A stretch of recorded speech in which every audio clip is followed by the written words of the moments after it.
Bárbaro. Listo, grabamos. Bueno, podemos empezar.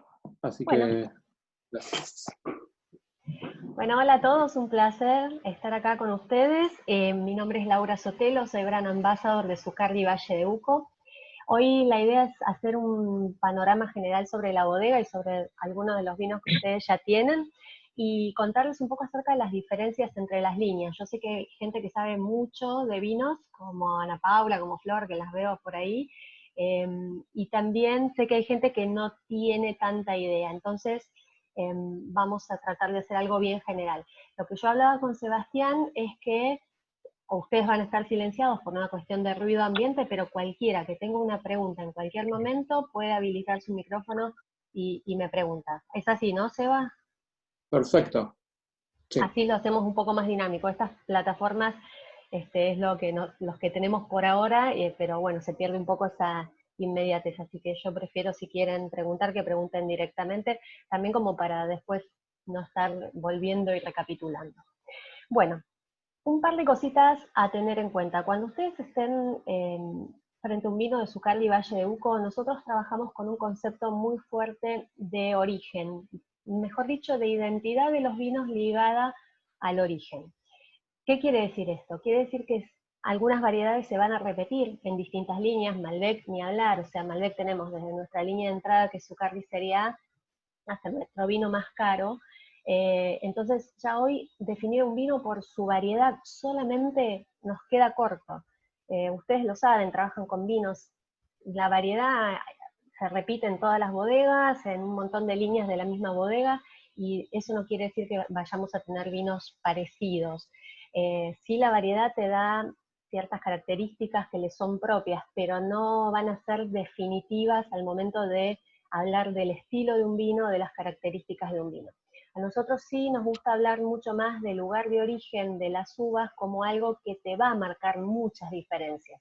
De hecho, en algunos de los vinos de los cuales les voy a comentar hoy, por ejemplo, en la línea Polígonos tenemos 3 Malbec, los 3 se hacen de la misma manera, salen al mercado con la misma cosecha, y uno los prueba y no hace falta ser un experto para darse cuenta de que tienen grandes diferencias, no sutiles o algo que se puede dar cuenta un experto, sino diferencias muy notables. Y eso tiene que ver con que los 3 vinos vienen de zonas más, zonas siempre del Valle de Uco, pero más pequeñas. Ahora, después si quieren podemos hablar un poquito del Valle de Uco y de sus características. Nosotros, como les decía, somos Zucardi Valle de Uco. Esta es una aclaración que quiero hacer. Es una de las 2 bodegas que hoy tiene la familia Zucardi. La otra bodega es Santa Julia. Les hago esta aclaración porque no siempre fue así. Muchos consumidores creen que es todo lo mismo Zucardi y Santa Julia. En realidad hoy se manejan como 2 bodegas que pertenecen a una misma familia, pero con conceptos muy distintos. Por empezar, Santa Julia, la bodega, está en una zona de Mendoza que es Maipú, que está cerca de Mendoza ciudad, que es probablemente lo que cualquier turista que se aloja en Mendoza va a visitar. Si no tiene demasiado interés y quiere conocer una bodega, va a ir cerca de la ciudad, Luján de Cuyo, Maipú, ahí está Santa Julia.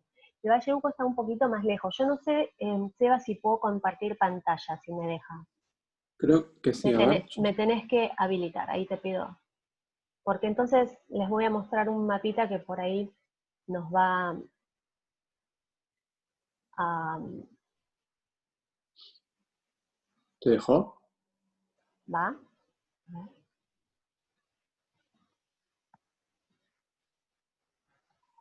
Me parece que no. A ver. No, es algo de la configuración, que es un tema de seguridad en realidad. Está muy bien, pero... Ah, prueba ahora. Ah, Ahí te ahí pasé el link. está. Bueno, vamos entonces.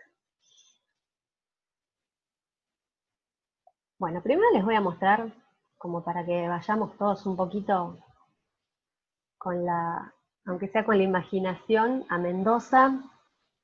¿Se ve bien ahí? Es una imagen de la bodega, es una imagen aérea de la bodega. Sí, se ve bien. ¿Se ve? Bien. Sí. Ese lugar se llama Paraje Altamira, es uno de los lugares del Valle de Uco. Yo ahora les voy a mostrar un mapa para que nos vayamos ubicando. Este es el mapa de Mendoza y tienen marcado en verde las tres grandes zonas productivas de Mendoza. Mendoza es un desierto en realidad. Si ustedes se fijan, Chile, esta es una foto satelital, Chile se ve súper verde porque tiene toda la influencia del Océano Pacífico y los vientos húmedos del Pacífico chocan contra la cordillera de los Andes y descargan en forma de nieve o de lluvia, entonces Chile es muy verde, pero pasamos del lado Mendoza y esos vientos que ya descargaron su humedad pasan totalmente secos. Entonces Mendoza es un desierto. Esas tres manchas resaltadas en verde que ustedes ven en el mapa son los tres oasis productivos de Mendoza, que constituyen el 3% de la superficie de la provincia. Y el 1% es viñedo. Así que imagínense, es muy difícil el cultivo, necesitamos estar cerca de los ríos. Ustedes ven acá, estamos cerca del río Mendoza, el río Tunuyán, y en el sur, en la zona de San Rafael, los ríos Mendoza y Atuel. Bueno, lo que les quería mostrar es que el Valle de Uco es esta pequeña zona que ustedes ven aquí. Y cuando uno ve la ubicación del Valle de Uco en el mapa de Mendoza, empieza a sacar algunas conclusiones que son más bien lógicas. Por eso me gusta mostrar el mapa, para que sepamos de qué estamos hablando. El Valle de Uco es de estos tres oasis productivos el que está más pegado a la cordillera. Esta es la montaña, ¿verdad? Está totalmente pegadito a la cordillera, y eso implica altitud, porque ustedes piensen que la cordillera no termina en un paredón y empieza un ángulo de 90 grados con una planicie, sino que hay una pendiente. Entonces, más cerca me voy a la cordillera en Mendoza, más al oeste me voy, también voy subiendo en altitud. Y esto no es ni bueno ni malo en sí mismo, pero nos va a hablar de temperaturas que van decreciendo. O sea, me voy más alto en la montaña, las temperaturas son más bajas. Y esto no es que sea mejor o peor que otros lugares, pero es una característica distintiva del Valle de Uco. Sus temperaturas promedio en general son menores a otras zonas de Mendoza. Cuando la temperatura es más baja, voy a tener en los vinos mayor acidez, que se traduce como frescura en la boca. No piensen a veces al consumidor acidez le da como una palabra un poco negativa porque piensa en algo muy agresivo, pero en realidad esa acidez natural de las uvas nos va a dar un vino más fresco, en general, ¿no? Después podemos hablar del Valle de Uco. Esperen que voy a pasar aquí. Bueno, de paso vemos unas fotos. Otra cosa que nos va a dar estar cerca de la montaña es que todos los suelos de Mendoza se originan en la montaña. Donde nosotros nos paramos en Mendoza son partículas de montaña de mayor o menor tamaño que en algún momento bajaron de la montaña, generalmente por aluviones, o sea, con agua, y se fueron depositando. Al estar más cerca de la montaña, en el Valle de Uco, que es el origen de esos aluviones, vamos a encontrar suelos, por un lado, muy heterogéneos, y por otro lado, con materiales más grandes y más pesados de lo que encontraríamos muy al este, muy lejos de la montaña. Porque el agua de los aluviones tenía fuerza para mover material más pesado más cerca de su origen. A medida que el agua avanzaba en su paso, iba perdiendo energía, entonces solamente transportaba material más fino. Si ustedes se van, por ejemplo, a Santa Rosa, que queda en el este de Mendoza, estamos hablando de unos 80 kilómetros al este de la ciudad, o sea que de la cordillera está bastante lejos.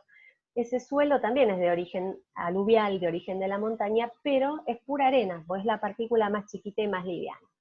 En esta foto ustedes ven algunas de las diferencias de suelos que hay en distintos lugares dentro del Valle de Uco, porque esta heterogeneidad que yo les mencionaba, en el Valle de Uco podemos hablar de un gran Valle de Uco, pero también tenemos que hablar de un Valle de Uco que se divide en distintas zonas, y a esto quería llegar con este mapa. Este mapa de colores, nosotros le llamamos los pueblos del Valle de Uco, son distintos lugares que tienen distintas configuraciones de suelo, de clima, de altitud, de cercanía a la montaña, de relieve, de humedad ambiente, de paisaje. Entonces cada uno de estos colores constituye una subzona del Valle de Uco que va a tener características distintas a otras. Entonces yo puedo plantar, por ejemplo, Malbec en cualquiera de estos colores y hacer lo mismo a nivel vinificación, que voy a obtener diferencias dadas por esa combinación de factores que se van cambiando a medida que nos movemos dentro del Valle de Uco. ¿Hasta ahí se entiende? ¿Venimos bien? Bueno. Con esto en mente, vamos a empezar a hablar de voy a dejar de compartir, de algunas de las líneas de la bodega que ustedes van a comercializar o están comercializando ya.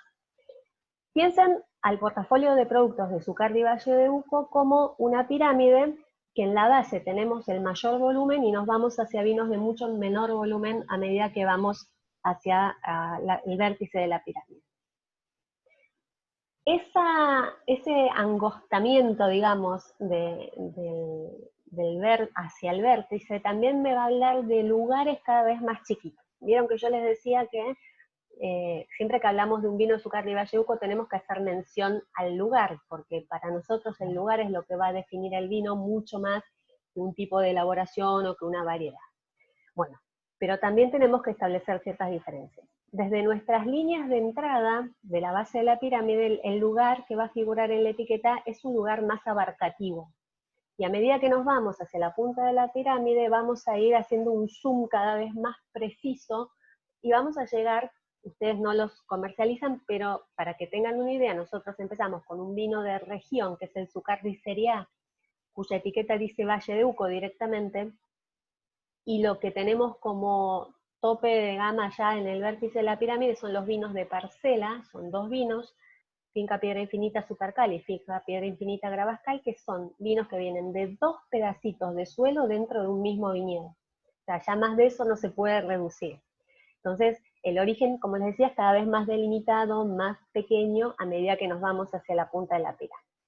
Entonces, nuestra línea de entrada es Zucardi Serie A, en este caso tenemos el Malbec, y yo los invito a que ustedes, cuando tengan una botella en la mano de cualquiera de nuestros vinos, la lean y la interpreten la etiqueta, porque les va a dar mucha más información de la que a simple vista podemos imaginar.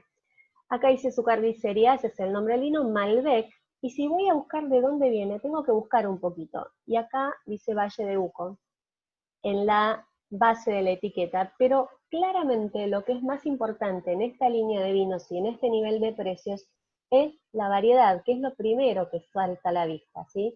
En esta línea se trata de mostrar distintas zonas de la Argentina, ya no solo del Valle de Uco, tenemos un Torrontés de Salta, tenemos una Bonarda del este de Mendoza, y este Malbec que viene del Valle de Uco. Pero ese es lo que dice, Valle de Uco como toda definición de origen. Es bastante abarcativo para el nivel que nosotros manejamos, pero es nuestra línea de entrada, es de donde se produce mayor volumen.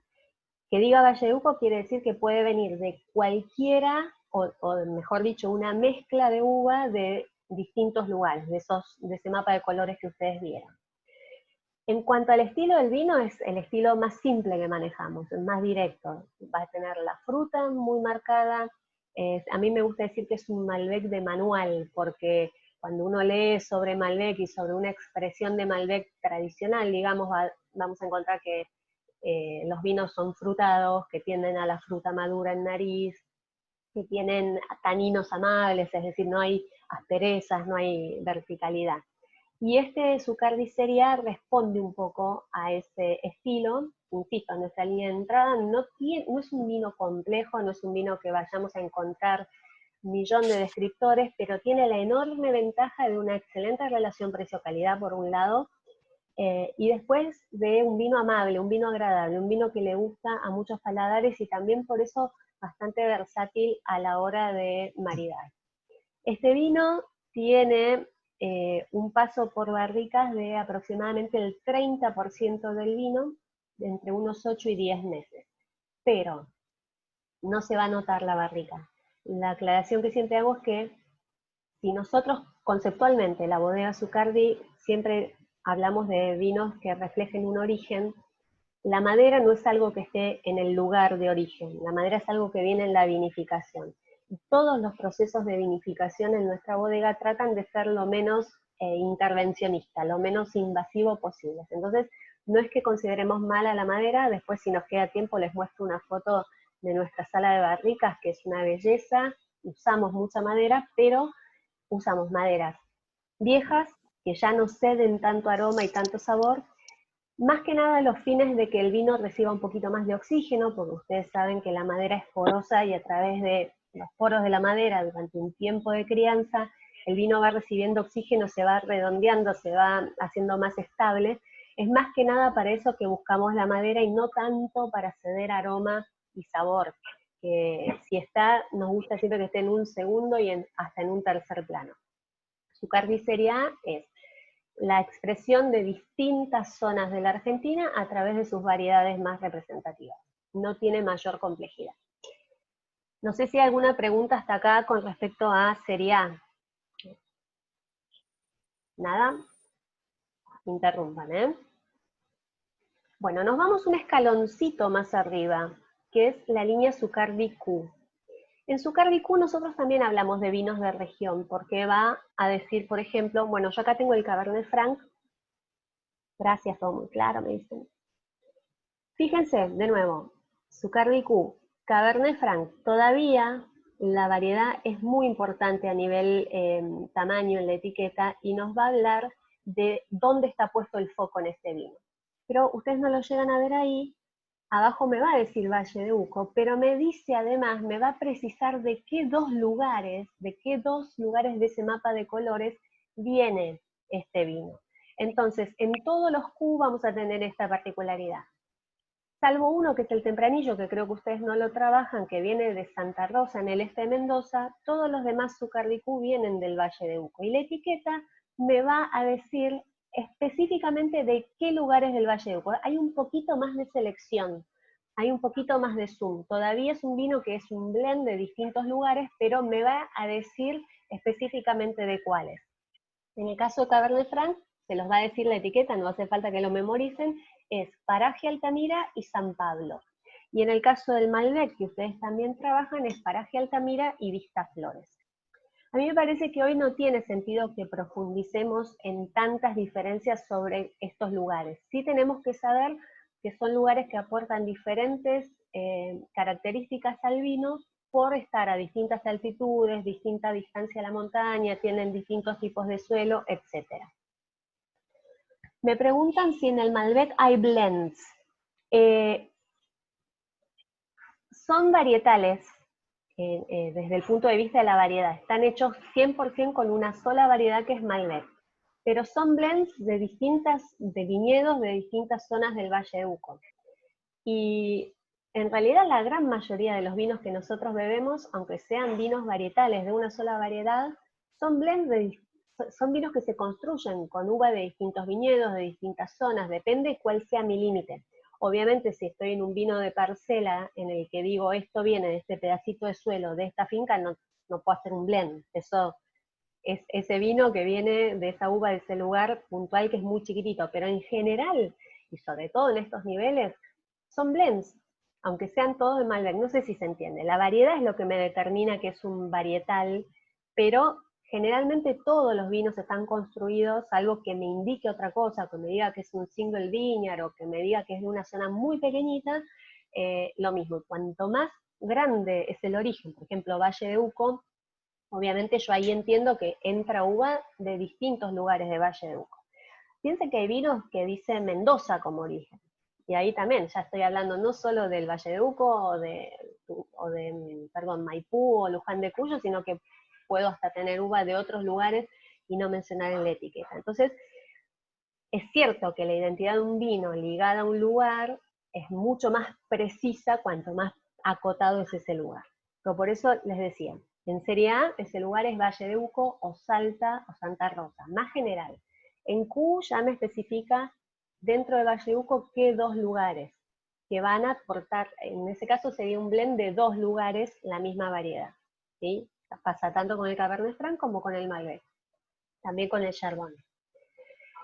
Después, siguiendo y angostándonos en la pirámide, viene una línea muy interesante, y es donde ya definitivamente podemos nosotros empezar a hablar de la zona como más importante que la variedad. Y esa línea es la línea Polígonos del Valle de Uco. Y fíjense, San Pablo, este es el lugar en este caso. Malbec. Lo tengo que ir a buscar el Malbec, está en doradito, no se ve del todo, y además está más chiquitito que el lugar. Y es interesante lo que pasa con esta línea, porque ustedes en esta línea polígonos tienen 3 Malbec. Los 3 Misma variedad, en este caso estamos con la cosecha 2017, creo que ya estamos cambiando a 18. Mismo año, misma variedad, mismo agrónomo, mismo enólogo, que en este caso no se los dije, pero quien define el estilo y quien está a la cabeza de toda la bodega es Sebastián Zucardi. O sea, la misma visión, la misma interpretación desde el viticultor y el enólogo, la misma vinificación y diferencias en los vinos, aunque sean de la misma variedad. De hecho, cuando salimos al mercado, ahora voy a contestar una pregunta que es muy interesante. Cuando salimos al mercado con esta línea, salimos con un estuche de 3 botellas que buscaba un poco eso, que la persona que lo compraba se llevara ese estuche, los 3 Malbec y los 3 muy distintos. Y tiene que ver con que son distintas zonas, distintos lugares de este mapa de colores que nosotros veíamos. Ahí me preguntan si el cambio de forma de botella es puramente estético. En realidad es estético, sí, obviamente, porque no hay nada de la forma de la botella que me indique mayor calidad o que me indique alguna cuestión relativa a la calidad. Pero sí, en cuanto al estilo, podemos inferir algunas cosas. Esta botella de Q y de Seria que yo les mostraba, este modelo de botella se llama Burdeos. Y este modelo de botella de la línea Polígonos se llama Borgoña. Burdeos y Borgoña son como las dos grandes escuelas de vino, las más conocidas dentro de Francia. Y son dos lugares muy distintos en cuanto al estilo de los vinos que elaboran. Burdeos, que además tiene variedades Cabernet Sauvignon, Cabernet Franc, Merlot, lo que tiene son vinos muy basados en tanino, en estructura, en vinos concentrados. Y Borgoña son varietales de Pinot Noir. Ustedes saben, la Pinot Noir es una uva mucho más delicada y que en lugar de basarse en la contundencia de esos vinos, en la estructura, en la tanicidad, se basan en la elegancia y en la frescura de la acidez. Entonces es muy buena la pregunta porque si bien no estamos en Francia y estamos lejos de querer imitar algo, pero cuando ustedes vean un vino, cualquier vino de Zucardi, porque esta línea no es la única que viene en esta botella, cualquier vino de Zucardi que ustedes vean en esta botella Borgoña, la botella Panzonita, ya se pueden dar una idea de que el vino que va a estar adentro de esa botella va a ir más por el lado de la sutileza, de la elegancia, de la acidez y no tanto de lo contundente, de lo potente. Y cuando ustedes vean un vino que está en esta botella, la botella Burdeos, pueden empezar a pensar que ese vino, después hay diferencias entre ellos, pero que ese vino va a tener un poco más de carga tánica, un poco más de agarre en la boca, o va a ser un poco más potente. Esa sería la enorme diferencia. La línea Polígonos viene con esta botella porque se busca una elaboración muy despojada, justamente para que los vinos muestren las diferencias que están relacionadas a los lugares. En Polígonos tenemos los 3 Malbec, que son San Pablo, Paraje Altamira y Gualtallarí o Tupungato Alto, es lo mismo, que son 3 lugares muy paradigmáticos del Valle de Uco, pues son los 3 lugares además donde Sebastián Zucardi se siente cómodo haciendo vino. ¿Y por qué se siente cómodo? Bueno, porque lo identifican a él como viticultor, son los lugares más altos del valle, son lugares que están muy cerca del origen de la montaña, y que muestran, por un lado, una enorme heterogeneidad en sus suelos, hay presencia de piedras en estos suelos, eso también es algo que no es ni mejor ni peor, pero que puede dar mucha identidad a los vinos, y a la vez muestran muchas diferencias entre ellos. Entonces, en este caso, no sirve hablar de Malbec, porque si alguien me dice, ¿qué es este vino? Es un Malbec, y con eso termino mi descripción, me estoy quedando muy corto, porque los otros dos también son Malbec. Y la diferencia no pasa por la variedad, pasa por otras cosas. Entonces, de nuevo, yo les puedo decir que de los 3, San Pablo es el más sutil, es el menos tánico, es el más fluido en boca, porque San Pablo es una zona de todo el Valle de Uco, la que está a mayor altitud promedio, la que está más cerca de la cordillera, y es muy extrema en cuanto a las temperaturas. En San Pablo directamente hace frío, es la última zona que nosotros cosechamos, porque el frío te va retardando todos los procesos de maduración, entonces es la última que cosechamos, y en años que son muy fríos o que el otoño y las bajas temperaturas vienen muy pronto, a veces se complica llegar a la madurez, o sea, es complicada de trabajar, pero a la vez te da vinos muy únicos. Después Paraje Altamira es como más diplomático, porque tenés por un lado mucha textura en el vino relacionada al tipo de suelo, con mucha piedra, con mucho mineral, pero también una sutileza dada por la frescura. Y Gualtallarí tiene siempre como un carácter más salvaje, más de irrumpir en la boca, con muchísima textura también, pero quizás un poco más rústico. Entonces, ahí ya va en cuestión de gustos. Pero lo que ustedes necesitan saber por ahora es que los 3 vinos vienen de 3 lugares distintos del Valle de Uco, con características que se van a mostrar de manera distinta en el vino. La elaboración es la misma, como les decía, casi no hay madera. Les diría que no hay madera, pero ¿por qué les dije el casi? Porque esto no es una receta. Hay años que a lo mejor el vino necesita un poco más de oxígeno, entonces pasa un tiempo en madera. Pero lo que sí es seguro es que no se va a notar en la degustación, esa madera. No van a encontrarlo como aroma ni como sabor. Entonces, una vinificación bastante despojada que me permita encontrar esas diferencias entre los vinos. Y la Malbec es un vehículo fantástico para mostrar diferencias de lugares, porque eso también es importante. Uno no puede mostrar, a ver, hay variedades que no se adaptan a situaciones tan diferentes. Cabernet Sauvignon, por ejemplo, en San Pablo, es imposible, porque Cabernet Sauvignon es una variedad que tarda más en madurar y en que nunca maduraría, y además nos mostraría taninos demasiado ásperos, es decir, no es tan adaptable. En cambio, Malbec es fantástica. Nosotros tenemos mucho foco en la Malbec porque creemos que es justamente una noble variedad, un vehículo muy bueno para mostrar todas estas diferencias que nos dan los lugares. No sé si hay alguna otra pregunta. Sí, es lo que explicaba antes, la forma, más que la naturaleza del vino, la forma de la botella nos puede dar una idea de estilo de vino, dónde está puesto el foco de ese vino.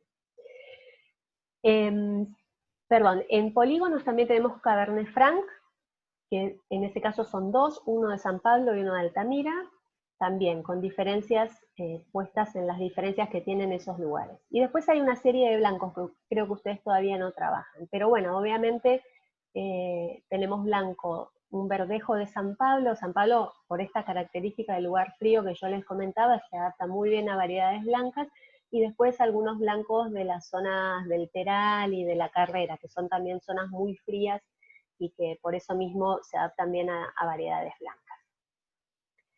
Bueno, si les parece vamos a seguir, porque aparte creo que no tenemos tanto tiempo, no sé, Seba, vos cualquier cosa me decís. Estamos bien por ahora. Bueno. A las barricas de donde provienen son barricas francesas, de madera francesa, pero como yo les decía, son ya o usadas muchas veces, cosa que ya no te ceden tanto aroma ni tanto sabor. Y además tenemos barricas de 500 litros, que es casi el doble de capacidad de una barrica habitual normal de 225. Entonces, a menor contacto, a menor proporción del vino en contacto con la madera, también va a ser mucho menor el impacto. Y después algunos vinos nuestros también hacen una crianza en fudres, que son unos tonelitos de 2.500 litros, o sea, son 10 veces más que una barrica, pero no llega a ser, hay toneles mucho más grandes. Ahí van los Cabernet Franc, por ejemplo. El Cabernet Franc sí va a madera, porque es una variedad que como es más tánica, necesita un poquito más de oxígeno para redondear ese tanino. Entonces, Cabernet Franc va a madera. No es que no usamos madera, porque esto también a veces la gente dice, bueno, los Zucardi están en contra de la madera. No es así. Si el vino y la variedad lo requieren, la madera se usa. Pero sí, lo que sí es cierto es que no vamos a tener barricas nuevas, ni vamos a tener barricas de tostados fuertes. Una cosa que no les dije es que las barricas de 500 que estamos usando son barricas de 500 litros sin tostar. Ustedes saben que lo que da ese aroma tostado, ahumado, vainilla, caramelo, típico de la madera, es más que nada ese tostado que la madera tiene. Acá las maderas están sin tostar, entonces todavía menos va a ceder en términos de aroma y de sabor. Pero hay una realidad. Si alguien les pide un vino con mucha madera, y no le van a ofrecer ninguno de Zucardi, o sea, esta es la honestidad con la que tratamos de dar nuestro discurso, es decir, nos encantaría venderle vino a todo el mundo, pero también sabemos que hay gente que busca otra cosa, o que busca un vino con mucho tanino, con mucho volumen en boca, y que la madera la sienta muy presente. Eso sí no va a ocurrir en ninguno de nuestros vinos. Todavía no les hablé de la fermentación a hormigón, pero es medio técnico y tampoco incide tanto, pero si quieren después hablamos de eso. Pero me gustaría seguir con los vinos, así cubrimos todos los vinos que tenemos que ver, y, y después, si queda tiempo, les muestro algunas fotos y les cuento acerca de la elaboración. Bueno, yo sé que ustedes tienen, acá nos vamos a quedar con la progresión hacia lugares cada vez más chicos, porque en términos de lugares después vendrían los vinos de paraje, que son aluvional y fósil, en los que las zonas son las mismas de ese mapita de colores que ustedes veían, pero se seleccionan todavía ciertos sectores de esas zonas, todavía más chiquititos. Por encima de aluvional y fósil están los vinos de finca, que ya hay un solo viñedo. Nosotros tenemos 3 vinos de finca, los 3 de paraje Altamira, esa es la zona, pero son de 3 viñedos distintos, porque también a nivel viñedo ocurren cosas muy micro que tienen diferencias. Entonces, el vino va a expresar ya no una zona, sino la particularidad de un viñedo. Y después nos quedarían los vinos de parcela, que es dentro de un mismo viñedo, 2 vinos de 2 pedacitos de suelo distintos. Pero después nosotros tenemos un grupo de vinos que no responden estrictamente a esta separación por origen, por más que el origen siempre va a estar en nuestras etiquetas, que son vinos más de interpretación o vinos de autor, porque el concepto detrás de esos vinos es otro. Y ustedes tienen dentro de esos vinos el Tito Zucardi, que es el vino que hace Sebastián en homenaje a su abuelo. Su abuelo fue quien inició a la familia en la vitivinicultura. Antes de Alberto, alias Tito Zucardi, la familia Zucardi no hacía vinos, y fue él quien empezó allá por los años 60. Entonces, bueno, Seba quiso hacer 2 vinos, uno en homenaje a su abuela, que es el Ema Zucardi Bonarda, y otro en homenaje a su abuelo, que es el Tito Zucardi Paraje Altamira. El Tito es un blend con una base fuerte de Malbec, pero de nuevo, no hay una receta. Yo acá tengo la cosecha 2016, probablemente ustedes están recibiendo la 17. En esta 16 es Malbec con Cabernet Sauvignon y con Ancelote, y en la 17 es Malbec con Cabernet Franc. Lo que sí, el vino siempre viene de Paraje Altamira. Paraje Altamira es el lugar donde está nuestra bodega, está a 1100 metros sobre el nivel del mar. Tiene como característica, es una temperatura fresca, no tan fría como San Pablo, y como característica muy distintiva tiene esos suelos en los que vamos a encontrar piedra recubierta por un mineral que es el carbonato de calcio o calcáreo. Esto es como que le da muchísima identidad a los vinos de Paraje Altamira. Y en el Tito siempre hay un blend, por eso les digo, no se aten a una ficha técnica porque puede ir cambiando con los años. A Sebastián le gusta decir que cuando vos tomás un vino, el vino te tiene que contar 3 historias. La historia del lugar de donde provienen las uvas, la historia de quién lo hace, porque también eso es un filtro muy clave, o sea, quién hace el vino, el lugar está ahí, pero la interpretación que pueda tener una u otra persona van a ser distintas. Si vos le das el mismo viñedo a Sebastián Zucardi y Alejandro Vigil, probablemente hagan vinos que tengan cosas en común porque vienen del mismo lugar, pero la interpretación de ellos dos va a ser diferente y por lo tanto va a haber un tamiz distinto en los vinos. Entonces el vino te habla de eso, te habla del lugar, pero te habla de quién lo hace y también te tiene que contar la historia del año. Nuestros vinos son muy, estoy hablando más que nada de la línea polígonos hacia arriba, son muy transparentes al año. ¿Qué quiere decir esto? Que no buscamos uniformidad cosecha tras cosecha. Cada cosecha tiene diferencia una de la otra y la idea es que el vino también te muestre eso. Entonces, de repente, no sé, un San Pablo polígonos, un año está mucho más ligero que el otro, porque bueno, las condiciones del clima de un año para el otro variaron y eso se refleja en el vino. No sé si se entiende. Bueno, el Tito es el homenaje al abuelo, entonces acá siempre viene de Paraje Altamira, eso no cambia, por eso les hablé un poquito del lugar, pero sí puede ir cambiando el blend. Si nosotros lo comparamos con el Ema, que es el homenaje a la abuela, hay una clara diferencia, porque el Ema es Bonarda y es un vino que está muy basado, también viene en la botella Borgoña como polígonos, el Tito fíjense que no, que viene en la botella Burdeos. Entonces esto ya nos habla de que el Tito va a tener una contundencia de tanino mucho mayor, va a tener mucho más impacto en boca, y el lema siempre va a ser mucho más sutil y delicado, ¿no? Después está en el gusto de la persona que lo elige, y también está, por supuesto, en la situación de consumo. A mí me encanta un Ema, me encanta un Tito, no es que tengo un preferido, pero probablemente según las ganas y qué esté comiendo o qué me inspire ese día, voy a elegir uno u otro.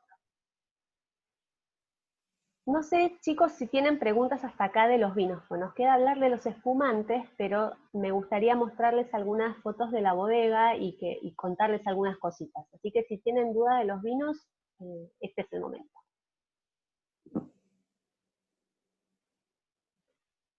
Bueno. ¿Te deja compartir? No me deja compartir. A ver si me Ahí va. habilitas otra vez.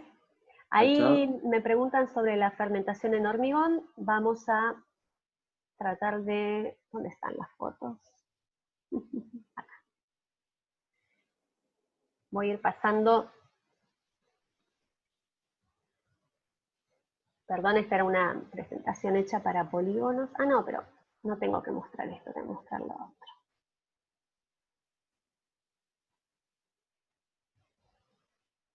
Ahora sí. Bueno, de paso vamos viendo unas fotitos. Esto es paraje Altamira, ahí tienen ustedes la bodega.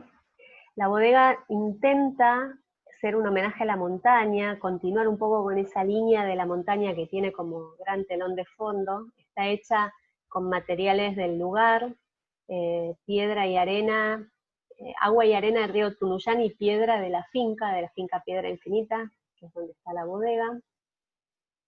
Perdón, voy rápido con esto porque quiero llegar al hormigón. Bueno, todos nuestros vinos hacen su fermentación, es decir, la transformación de uva en vino se da en este material, en hormigón, con vasijas de distintas capacidades. Ustedes acá están viendo unas piletas troncocónicas que tenemos de 3 tamaños, de 5.000, 7.000 y 10.000 litros, y después las que son más fotografiables, porque son muy bonitas, que son las ánforas, que son las que tienen acá, que son de 3.000 litros. El material es el mismo, es hormigón que no está impermeabilizado por dentro. El hormigón se usó hace mucho tiempo y se usa todavía para producir grandes volúmenes de vino. Es un material que no es nuevo en la enología, pero generalmente cuando uno maneja mucho volumen de vino, como es un material poroso, necesitas impermeabilizarlo para estar seguro, para que no haya contaminaciones debido a esa porosidad. Nosotros acá trabajamos con volúmenes muy chiquitos, ya ven, estas ánforas tienen 3.000 litros y nuestra capacidad máxima de vasija es de 10.000 litros. Entonces, se puede manejar, es una escala muy manejable de volumen para trabajar con hormigón desnudo, hormigón sin impermeabilizar, sin epoxi. Dicho sea de paso, les comento, y como para que tengan una referencia, en Zucardi producimos 600.000 litros de vino por año. No sé si a alguno de ustedes le puede parecer mucho o poco, pero ahora les digo cuánto produce Santa Julia, que así van a tener una referencia. Santa Julia produce 24 millones de litros por año, contra 600.000. O sea, en Zucardi apenas producimos poco más de medio millón de litros, mientras que en Santa Julia se producen 24 millones.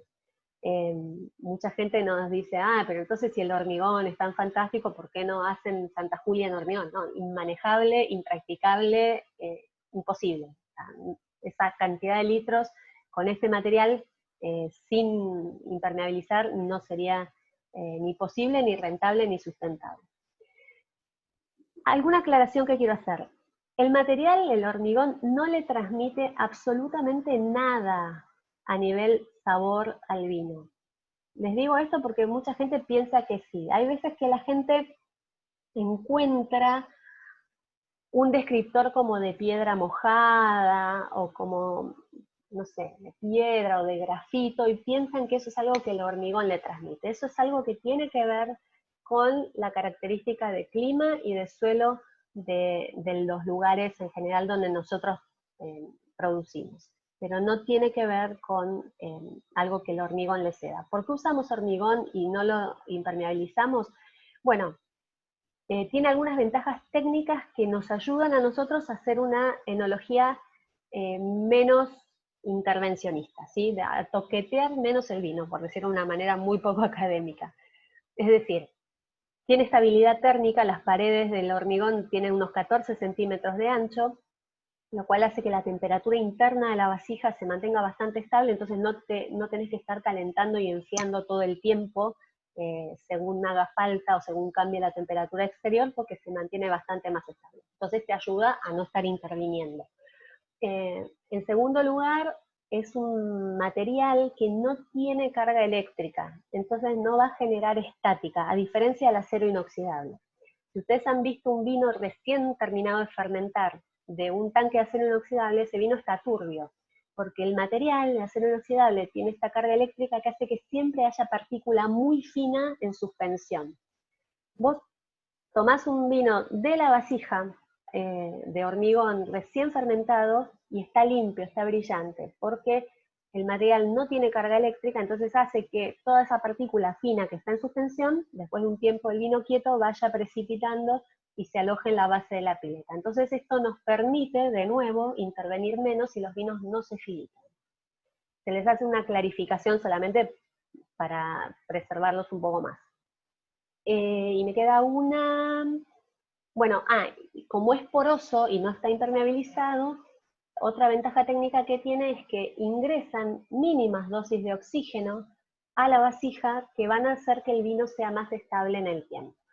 Entonces, es un material muy noble, hay que trabajar con muchísima higiene porque obviamente si no puede tener en lugar contaminaciones por la misma porosidad del material, pero trabajándolo a pequeña escala y con muchísima precisión y cuidado no tiene ningún problema.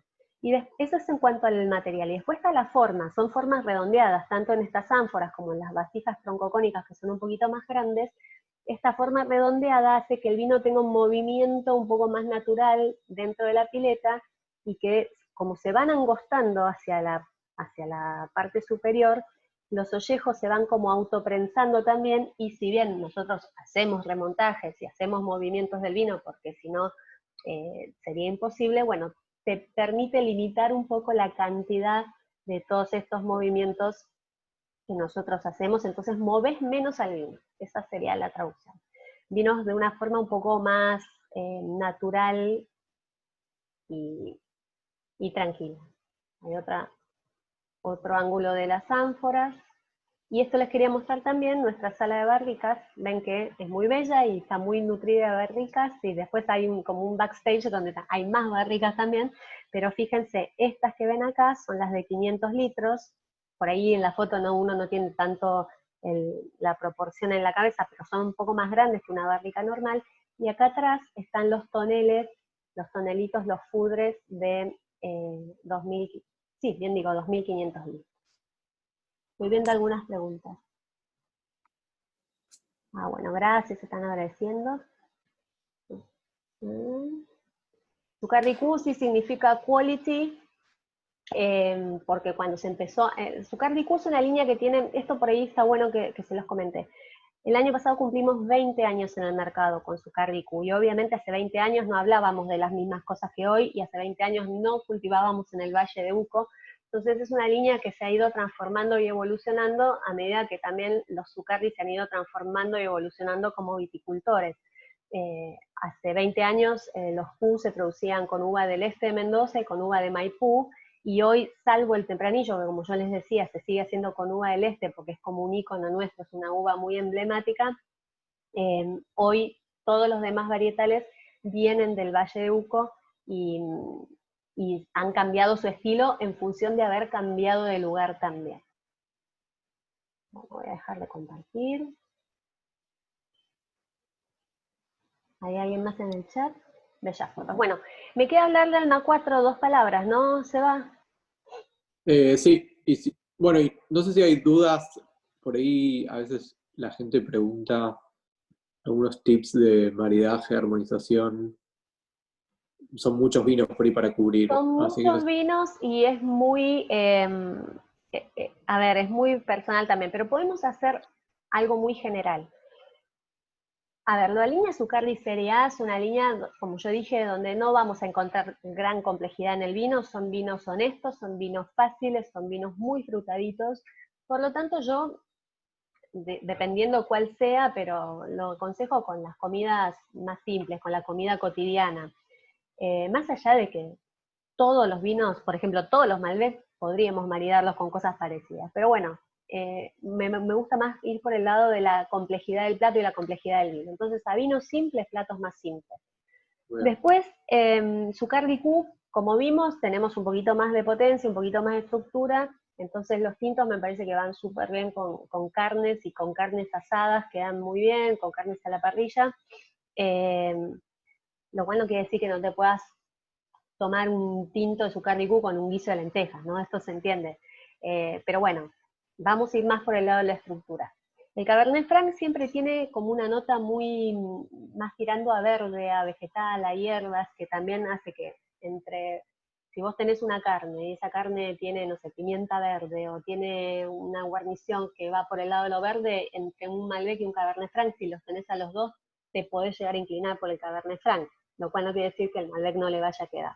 Por eso digo, uno va sopesando un montón de cosas a la hora del maridaje, pero sí necesitamos cierta estructura grasa porque los vinos tienen un poco más de tanino. Cuando nos vamos a polígonos, ahí estamos en el terreno de la sutileza, en general. Por supuesto que, como yo le decía, el Gualpallarí es un poquito más rústico y más potente que los otros dos, el San Pablo es pura elegancia, pero me gusta mucho polígonos hablar de maridaje porque son vinos que por esa sutileza que tienen también son más versátiles. De repente un polígono se acompaña bien una carne, pero también un polígono San Pablo para alguien que está con un pescado, con un ave y que te dice yo no tomo blanco porque nos pasan esas cosas, bueno, es un buen vino para recomendar, un tinto que no te invada la boca de tanino, que te respete la sutileza del plato y que a la vez te pueda dar esa frescura y esa fluidez en la boca que lo hace justamente más versátil. Un poco todo el estilo general de la bodega es ese, son vinos que son, vieron, los ingleses tienen, o los americanos tienen esta palabra que es drinkability, que es como la capacidad del vino de ser bebido, lo cual es medio raro porque todos los vinos se beben, pero de esto de beber y de que no te canse, que puedas tomarte una copa, quizás mientras estás cocinando, sin acompañamiento, y después cuando comes y el vino va bajando porque no te pesa, no te satura, que es un poco un estilo distinto al que se usaba, no sé, en los 90, yo tengo muchos años ya en esto del vino, y me acuerdo en los 90, en los 2000, un vino de alta gama era necesariamente un vino que te dejaba las encías así, latiendo, se te agarraba el tanino de las encías, y mucha madera, y mucha estructura, y mucha extracción, mucha concentración. Hoy nosotros buscamos más que el vino tenga estructura, pero no a lo ancho, sino más a lo largo, que sean vinos que están más acentuados en la acidez y en la textura que en lo amplio del alcohol y del volumen en boca. No sé si esto a alguna gente le va a hacer más sentido que a otra, pero bueno, es un poco eso.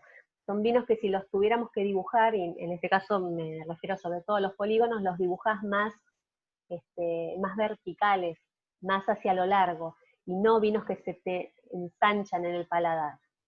Que son diferentes estilos. Por ejemplo, un Cabernet Sauvignon de Salta, de los Valles Calchaquíes, por más que lo hagas recontra sutil en la elaboración, siempre va a tener una potencia intrínseca que tiene que ver con la variedad y con el lugar. Estos vinos están como en las antípodas, ¿no? Son vinos, ahí me preguntaban, creí ver una pregunta sobre el grado alcohólico. Los grados alcohólicos son parecidos a los de cualquier otro lugar de Argentina, porque, o por lo menos de la franja oeste de la Argentina, porque tenemos mucho sol y porque llegamos a a un buen nivel de madurez en las uvas. Salvo quizás donde podemos encontrar un poquito menos de alcohol es en San Pablo. Yo les comentaba, hace más frío y a veces maduran más lentamente, entonces a veces encontramos menos alcohol, pero menos alcohol 13.5, 13. Y los otros lugares, lo que tiene bueno el Valle de Uco es esto, que uno no es que por tener acidez vas a tener menos alcohol, sino que te llega una buena madurez de la uva, vas a tener un grado alcohólico de 14, 14,5 sin problemas, pero sin haber perdido acidez natural. Y acá está la clave. Pues la acidez natural no solo te da un estilo más fresco, más disfrutable, más versátil, más maridable, sino que además también te permite vinos más longevos, ¿sí? Entonces, me parece que eso es lo que la diferencia de estos lugares, como también en Patagonia, por ejemplo, ¿no? Nosotros hablamos en Mendoza de altitud ligada a temperaturas más bajas porque estamos en una latitud media, pero si vos querés buscar frío, también te puedes ir al sur del país. La verdad, nosotros cultivamos en Mendoza, entonces en Mendoza el frío lo vas a buscar a la montaña y no es que te moves hacia el sur. No sé si se Bueno, entiende. clarísimo. Bien. Pasamos entonces al espumante. Sí, ustedes tienen 2 espumantes de la línea Alma 4. Alma 4 no es, en rigor de verdad, una marca de Zucardi ni de Santa Julia, es un emprendimiento que tiene Sebastián Zucardi hace más de 20 años también, con 3 amigos, de ahí el nombre de Alma 4. Lo empezaron cuando eran muy peques, estaban terminando el secundario en el Liceo Agrícola de Mendoza, tenían 18 años, y empezaron a experimentar con espumantes o espumosos, buscando hacer espumosos de alta calidad y con una identidad más ligada a nuestros lugares. Ustedes saben que el espumoso de referencia en Argentina fue siempre el champán, y todos los espumantes han seguido como un modelo, por ejemplo, a nivel varietal, de Pinot Noir, Chardonnay, o sea, siguiendo un poco el modelo de champagne, además que Chandon, Moët Chandon, la primera filial que tuvo lejos de Francia fue acá en Argentina, entonces eso marcó mucho la historia del espumante en la Argentina. Los chicos empezaron hace mucho tiempo, hicieron al principio cosas muy locas que no perduraron, como espumantes de Sauvignon Blanco, de Sangiovese, de Syrah, cosas muy raras, y hace ya muchos años que la línea está establecida en 5, que son un Viognier, que es totalmente innovador, no hay Viognier espumoso que yo conozca otro en el país, un Bonarda, que es un espumoso tinto, que también es muy raro, pero que bueno, que tiene sus adeptos, y después tiene 3 que son un poco más tradicionales, que son un Pinot Rosé, 100% Pinot Noir, vinificado en rosado, que ustedes lo tienen, un Chardonnay y un Pinot Chardonnay. Yo no me acuerdo, Seba, si ustedes tienen el Chardonnay o el Pinot Chardonnay. Bueno, No importa. Vamos a hablar de la línea en general. Estos vinos son método champenoise, muchos de ustedes saben lo que significa, que es la botella que llega a la mesa, es la botella donde se elaboró el vino. Todos los espumosos tienen Pinot, todos. perdón. ¿Cómo, perdón? Pinot Chardonnay. Pinot Chardonnay y Pinot Rosé. Bueno, perfecto. El Pinot Chardonnay es un blend de 70% Pinot y 30% Chardonnay, es blanco, y el Pinot Rosé es 100% Pinot Noir, obviamente vinificado en rosado. Lo que tienen en común es el método champenoise, método de segunda fermentación en botella o tradicional, como lo quieran llamar, que quiere decir que primero en todos los espumosos lo que se hace primero es un vino base, es decir, un vino sin burbuja. Y a ese vino se lo refermenta, y en esa segunda fermentación el gas que naturalmente se genera va a quedar atrapado en el recipiente. Hay como 2 grandes, hay más, pero los 2 más conocidos métodos de hacer esto es uno, hacerlo en un enorme tanque de fermentación con volúmenes de 20, 30 mil litros, y el otro es hacerlo en cada una de las botellas, esta segunda fermentación, en cada una de las botellas que va a llegar a la mesa de cada persona. Entonces, las diferencias tienen que ver también con que después de que esa refermentación o segunda fermentación ocurra, los restos de las levaduras van a quedar en contacto con los vinos por X cantidad de tiempo. A mayor tiempo de contacto con las levaduras, con los restos de levadura, voy a obtener un espumoso que se va a ir evolucionando y que va a adquirir más complejidad, y va a adquirir una burbuja más cremosa y una elegancia y un impacto en boca un poco mayor. Entonces, Alma 4 son todos métodos segunda fermentación en botella, y todos manejan periodos bastante prolongados de contacto con las levaduras. Entonces, el rosado, yo no lo tendría que decir, pero es mi preferido porque es de una elegancia, es de una sutileza, de una fineza de burbuja y de aromas y de sabores que realmente es la gloria. A mí me gusta mucho, ha ido cambiando, hace unos años tenía más color, tenía más extracción, pero hoy lo van a encontrar en un colorcito salmón muy, muy sutil, y viene de Tupungato, perdón, no les dije, el vino base se hace con Pinot de Tupungato, el Valle de Uco, y tiene esa acidez que le va a dar longevidad, que le da elegancia y que le da fineza también. Además del tiempo en contacto con las levaduras, que es de unos 20 meses. Y después, el Pinot Chardonnay, vamos a encontrar un poquito más de estructura. Como les decía, es un blend, 70 Pinot, 30 Chardonnay, segunda fermentación en botella, y lo que vamos a tener es mayor tiempo de contacto con las levaduras, dependiendo del año, entre 30 y 40 meses. Entonces vamos a tener mucho más volumen en la boca, más cremosidad, más textura, más peso de esa burbuja. Son espumosos por ahí para comer. Claramente no un bife de chorizo, pero tranquilamente puedo acompañar pescado, tranquilamente puedo acompañar ave. No es ese espumoso eventero, ese que llegás a una fiesta, a un cumpleaños, a un casamiento, te enchupan una copa en la mano y tomás despreocupadamente, ¿no? Son vinos que tienen su complejidad y que van a abrir muy bien y a mostrar distintas capas de aromas.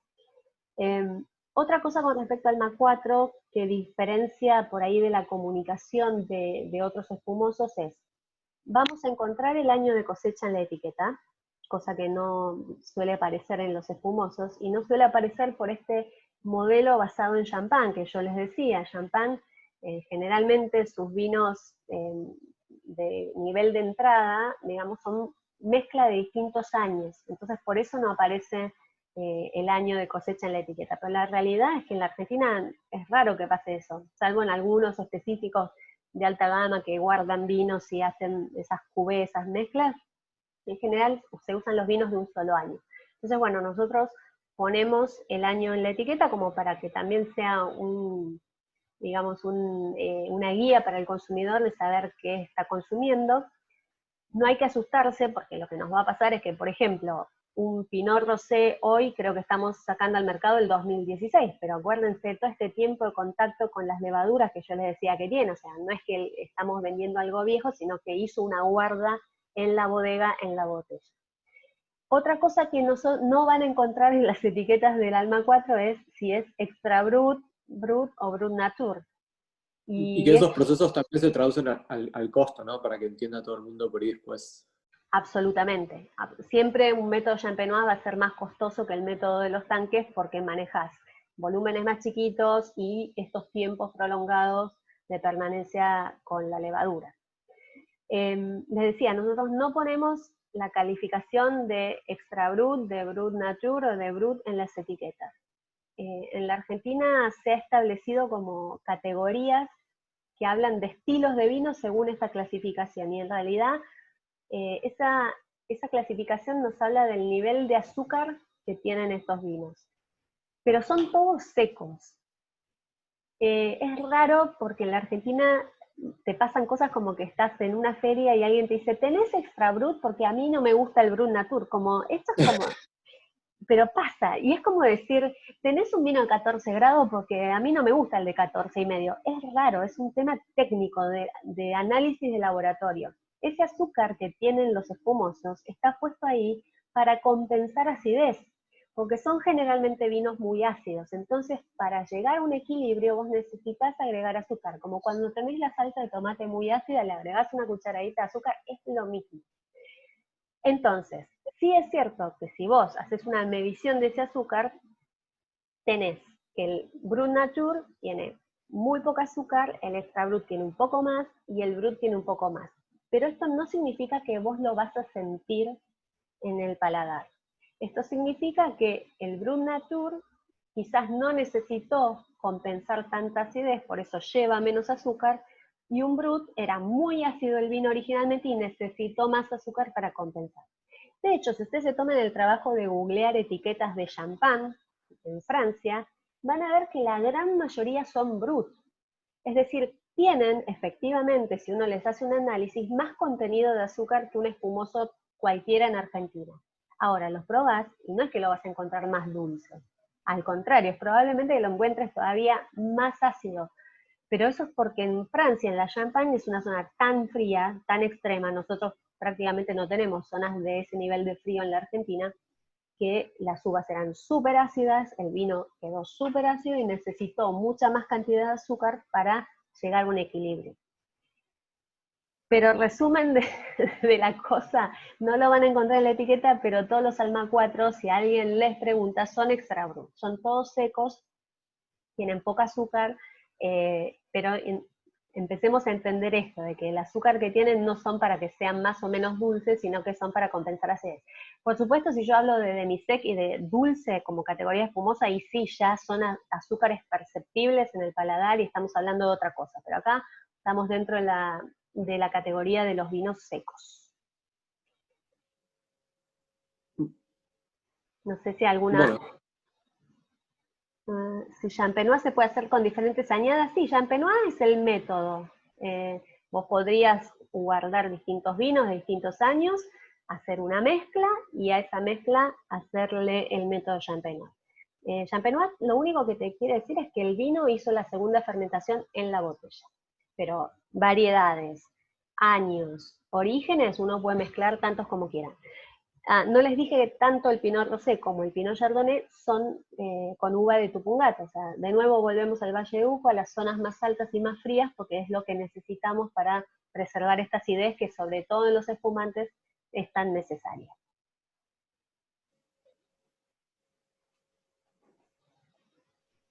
No sé si hay preguntas.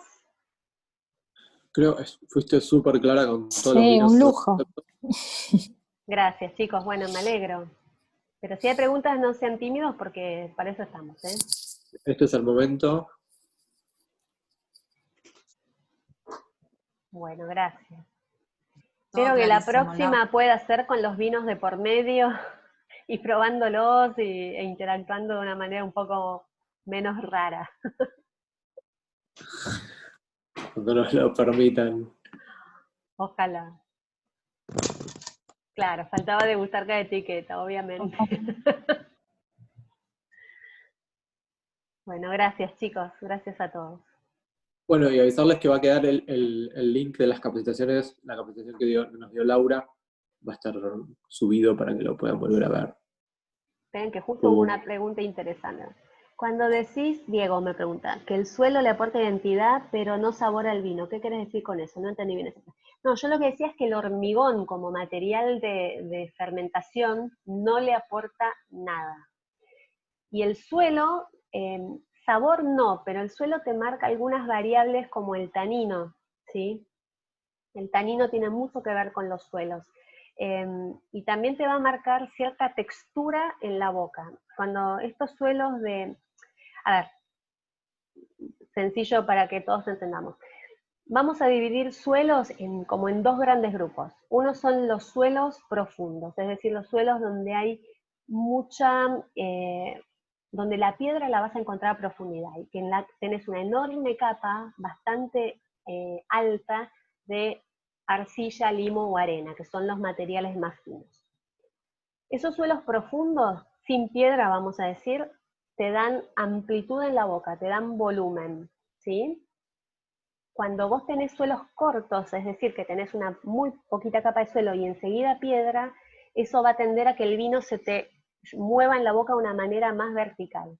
Te va a dar, cuando hay carbonato de calcio, que es un mineral, te da esa textura un poco secante en el centro de la lengua, te va a hacer que los taninos también se agarren un poco más, sean más adherentes, pero fundamentalmente no te va a dar amplitud, no te va a dar volumen, sino que te va a dar un vino un poco más en punta, por decirlo de alguna manera. Es difícil porque son imágenes, pero es lo que suele suceder. Pero después empezamos a combinar factores, porque el vino no es el resultado solamente del suelo o del clima. Un suelo profundo en un clima cálido te da una bomba de alcohol, de fruta, de volumen en boca. En el otro extremo tenés un clima frío con un suelo muy corto, te da una lanza, una punta de flecha, una verticalidad total. Y en el medio tenés un montón de cosas, tenés vinos que tienen cierta característica en el medio, ¿no? Que pueden tener cierta verticalidad y cierto volumen en boca, etcétera, etcétera. Es complejo el tema de los suelos, pero no se queden con esto de hablar solo del suelo porque es lo que es tangible, es lo que podemos mostrar en una foto, pero el clima determina muchísimas más cosas en un vivo. No, los suelos cortos no son los de mayor altura. O sea, son los que están más cerca del origen de los aluviones. Entonces, en ese sentido, sí, las zonas altas del Valle de Uco suelen mostrar suelos más cortos, porque tienen mayor presencia de piedra más cerca de la superficie. En ese sentido, sí. Sentí que fui al Valle de Uco y que estuve en las bodegas. Bueno, misión cumplida entonces. La próxima hacemos un tour, algo virtual por allá.